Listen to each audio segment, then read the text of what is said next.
बिस्मिल्लाहिर्रहमानिर्रहीम अस्सलाम वालेकुम। आज हम सोशल स्ट्रैटिफिकेशन का टॉपिक पढ़ेंगे। सोशियोलॉजी का जो नेक्स्ट टॉपिक है, ठीक है, आज हमने डिस्कस करना है।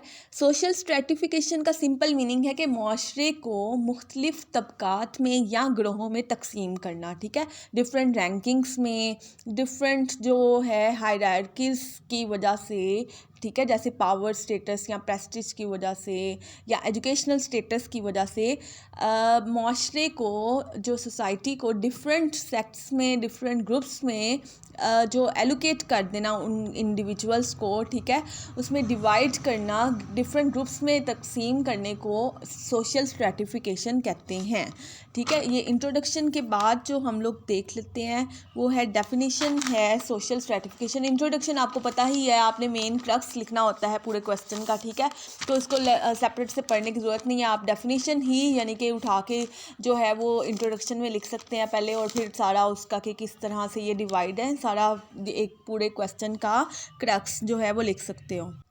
सोशल स्ट्रैटिफिकेशन की डेफिनेशन देखते हैं कि stratification is applied to the studies of any systematic inequalities between the groups of people. Group of people के दरमियान जो इनइक्वालिटीज़ जो हैं, ठीक है, गैर मसावी जो सिचुएशंस हैं, उनकी इनइक्वालिटीज़ को सिस्टमैटिक वे में स्टडी करना, ठीक है, ग्रुप्स के दरमियान जो इनइक्वालिटीज़ हैं उनको सिस्टमैटिक वे में स्टडी करने को सोशल स्ट्रैटिफिकेशन कहते हैं।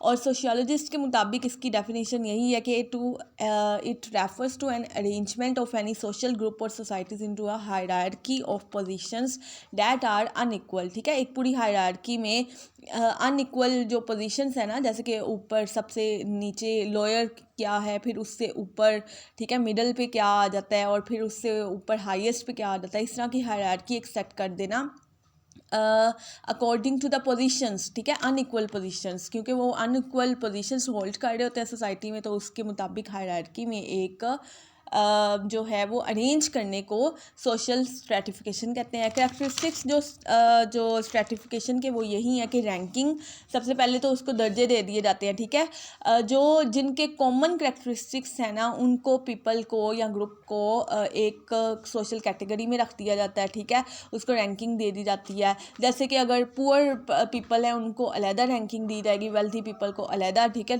डिफरेंट रैंक दिया जाएगा।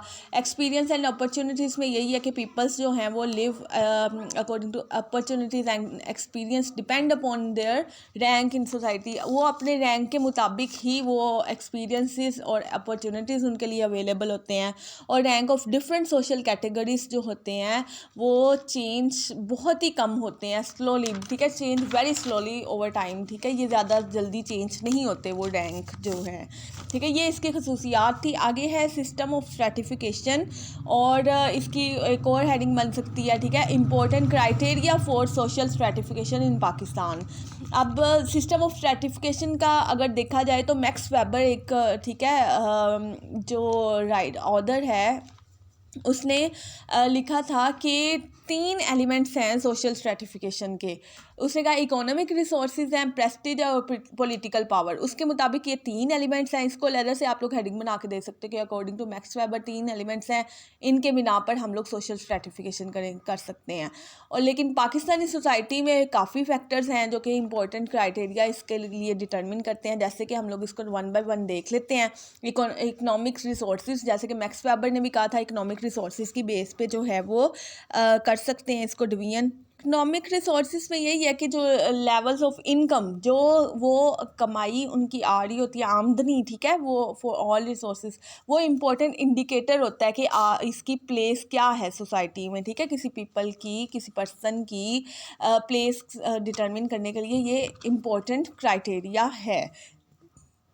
जैसे कि अगर इसका देखा जाए तो रूरल एरियाज़ में जो देहाती इलाके हैं उसमें वो वहाँ पर साइज़ ऑफ लैंड जो है ना, लैंड होल्डिंग कितनी है, उसके साइज़ से डिटरमिन होता है कि अपर क्लास कौन सी है। अपर क्लास उसमें है जहाँ वो कैटेगरी है जहाँ पर जो लोग खुद कल्टीवेट करते हैं अपनी खुद की लैंड, ठीक है, खुद ही काश्त करते हैं, और वो 12.5 एकड़ से ज़्यादा है, ठीक है, 12.5 एकड़ से अबव जो लैंड होल्ड करने वाले हैं ना, कल्टिवेटर्स, तो वो अपर क्लास में आते हैं। मिडिल क्लास में जो कि ओनर कम टेनेंट, यानी कि ओनर भी खुद ही हैं और टेनेंट भी किराए जैसे होता है ना, आगे दी होती है काश्तकारी के लिए या इस तरह, ठीक है, किराएदारी टेनेंट को कहते हैं।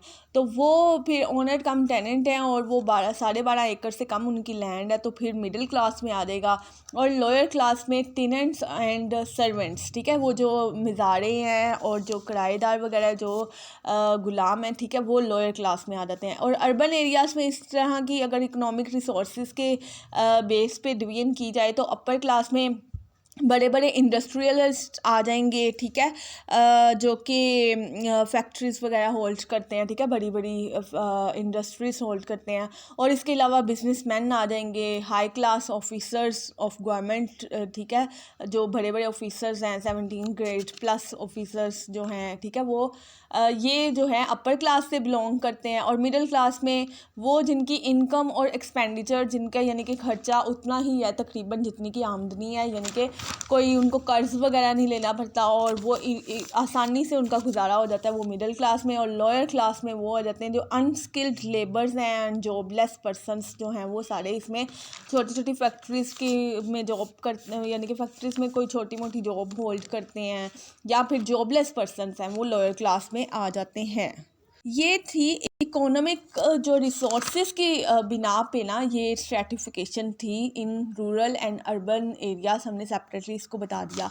अब नेक्स्ट जो है वो ऑक्यूपेशन के लिहाज से जो है कि कारोबार के लिहाज से भी स्ट्रेटिफिकेशन हो सकती है, डिवीजन कर सकते हैं, एक हायरार्की में जो है वो सेट कर सकते हैं। पाकिस्तानी सोसाइटी में हाई क्लास वो होंगे जो कि प्रोफेशनल्स हैं, ठीक है, इंडस्ट्रियलिस्ट हैं, बिग बिजनेसमैन हैं, हाई क्लास गवर्नमेंट ऑफिसर्स हैं, owner landlord and owner cultivators, जैसे कि पहले भी हमने पढ़ लिया, ठीक है, ये इकोनॉमिक रिसोर्सेज, क्योंकि इकोनॉमी भी ऑक्यूपेशन से ही आती है ना, कारोबार से ही जो आमदनी वगैरह आ रही होती है, तो इससे ये मिलते जुलते हैं, ठीक है। हाई क्लास इसके ये हो गए बड़े बड़े जो प्रोफेशनल्स हैं, बड़े बड़े ऑफिसर्स हैं और बिग बिजनेसमैन हैं, इंडस्ट्रियलिस्ट हैं, ठीक है, ये हाई क्लास में। मिडिल क्लास में कल्टीवेटर कम टेनेंट आ जाएंगे मिडिल क्लास में, ठीक है, और स्मॉल पार्टनर्स जो हैं इसमें इंडस्ट्रियल यूनिट्स में, ये मिडिल क्लास में आ जाएंगे। लोअर क्लास में क्या आएंगे, स्मॉल वर्कर्स, ठीक है, जैसे कि कारपेंटर वगैरह, वॉशरमैन, पियंस और स्ट्रीट वेंडर्स वगैरह, हॉकर्स वगैरह, ये लोअर क्लास में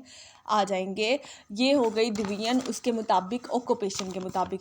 नेक्स्ट जो इंडिकेटर है ना, या जिसके बिना पे हम लोग स्ट्रेटिफिकेशन कर सकते हैं, वो है प्रेस्टीज, यानी कि कितना रुतबा है उसका सोसाइटी में, कितनी उसकी रिस्पेक्ट है, कितनी प्रेस्टीज है, ठीक है, वो ये जो है ना वो कितना ज़्यादा रिस्पेक्टफुल पर्सन है सोसाइटी में। और ये फॉलोइंग फैक्टर्स उसकी डिटर्मिन करते हैं प्रेस्टीज को, कि कितना वो नेक है, ठीक है, नोबिलिटी, फिर कितना हार्मलेस पर्सन है, किसी को नुकसान नहीं पहुंचता उसकी वजह से, और सोशल इवल्स उसमें कोई भी नहीं है, ठीक है, कोई भी ऐसी बुराई नहीं है सोशल इवल्स की।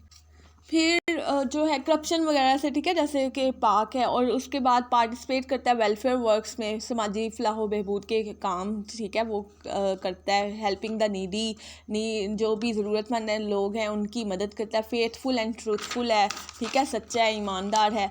नेक्स्ट एक और इंडिकेटर यहाँ सोशल स्ट्रेटिफिकेशन की जो बेस है वो है पावर, के पावर कितनी होल्ड करता है, उसकी वजह से भी जिनकी ज़्यादा पावर्स हैं वो मोर रिस्पेक्ट इन सोसाइटी, उनको ज़्यादा हायर स्टैंडर्ड्स दिया जाता है इस सोसाइटी में, ठीक है, पाकिस्तानी सोसाइटी में इस तरह होता है। नेक्स्ट जो कास्ट सिस्टम पे भी पाकिस्तानी सोसाइटी में जो है वो स्ट्रेटिफिकेशन की जाती है कि कास्ट जो है, कुछ कास्ट जो होती हैं वो बहुत ही हायर स्टेटस की जो है वो समझी जाती हैं, और कुछ कास्ट जो हैं वो जनरली लोअर क्लास कास्ट जो समझी जाती हैं, ठीक है। ये पाकिस्तान में ये भी एक स्ट्रेटिफिकेशन का एक कह सकते हैं स्केल है या, ठीक है। और आगे एजुकेशन के लिहाज से भी हायरार्की डिटरमिन की जा सकती है। और जो इलिटरेट पर्सनस हैं, जो बिल्कुल नाख्वानदा, ठीक है, जो कि अनपढ़, बिल्कुल भी पढ़े नहीं हुए, वो लोअर क्लास में, ठीक है, जो कि एजुकेशन कॉलेज और यूनिवर्सिटी में लेते हैं वो अपर क्लास में, और जिन्होंने थोड़ी बहुत FA वगैरह तक ली होती है तो वो मिडिल क्लास में आ जाते हैं। इसी तरह यही डायमेंशंस हैं सोशल स्ट्रेटिफिकेशन की, इसको बेशक सेपरेट करने की ज़रूरत नहीं है, इसमें यही डायमेंशंस पे पूछा जाए या या फिर आप फैक्टर्स के पूछा जाए कि किन की बेस पे जो है वो ये सोशल स्ट्रैटिफिकेशन की जाए, सिस्टम ऑफ स्ट्रैटिफिकेशन, तो यही सेम है। तो डायमेंशंस पे भी पूछा जाए तो वही है कि एजुकेशन जो है वो एक स्टैंडर्ड जो है वो या डायमेंशन है सोशल स्ट्रैटिफिकेशन की। अगर स्कूल सिस्टम देखा जाए तो हमारा स्कूल सिस्टम्स भी यूनिफॉर्म नहीं है, ठीक है। फिर स्कूल के भी बेस पे कर सकते हैं, जिसमें इंग्लिश मीडियम है तो वो थोड़ा हाई स्टैंडर्ड, और फिर अगर उर्दू मीडियम है या इस तरह, ठीक है, तो वो थोड़ा मीडियम स्टैंडर्ड।